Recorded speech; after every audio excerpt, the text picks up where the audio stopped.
তুমি এক কাজ করো, তুমি একটু যাও ওদের সাথে গল্পগুজব করো, কথা বলো। কি বলো? আমি অনেক কষ্টে রুম থেকে ছাদে এসেছি, দাদি আমাকে ওদের সামনে যেতে মানা করেছে।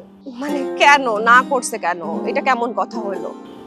আরে মামি তো ওদেরকে মেনে নেয়নি, আর সাব্বির ভাইয়া কিছু না খেয়ে বউকে নিয়ে ড্রয়িং রুমে বসে আছে। আচ্ছা তুমি যাই বলো ফিদা, এটা কিন্তু চাচির অতিরিক্ত বাড়াবাড়ি। আমার না খুব ভয় করছে জেরিন। তোমার ভয় পাওয়ার কি আছে এখানে? সাব্বিরকে ওদের বাবা মা মানলে মানবে, না মানলে নাই, এখানে তোমার ভয় পাওয়ার তো কিছু নাই। আরে বাসায় কেমন যেন একটা থমথমে অবস্থা, ভয় পাবো না? আচ্ছা, কবির ভাই বাসায় ফেরে নাই? না, এখনো তো না। আচ্ছা প্রীতি আপু কই? তা আপু গিয়ে ওদের সাথে একটু কথা বলুক, দেখা টাকা করুক নাকি? না, প্রীতি আপুও দেখা করেনি, কিন্তু প্রীতি আপু মেজো মামা আর ছোট মামার সাথে কথা বলছে।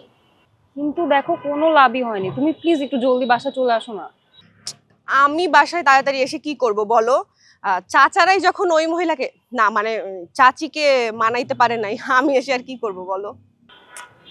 আমি যে কি করবো আমি তো সেটাও বুঝতে পারছি না। তুমি একটু আসলে আমি একটু সাহস পেতাম। আচ্ছা শোনো, তোমার এত ভয় পাওয়ার কিছু নাই, যাদেরটা তারা বুঝবে। আর তোমাকে দাদি ঠিকই বলছে, তুমি ঘরেই থাকো, তোমার এইসব নিয়ে এত কিছু মাথা ঘামাইতে হবে না, বুঝছো? আমি এখন রাখি, আমি আসতেছি একটু পরে। ওকে। ওকে, বাই।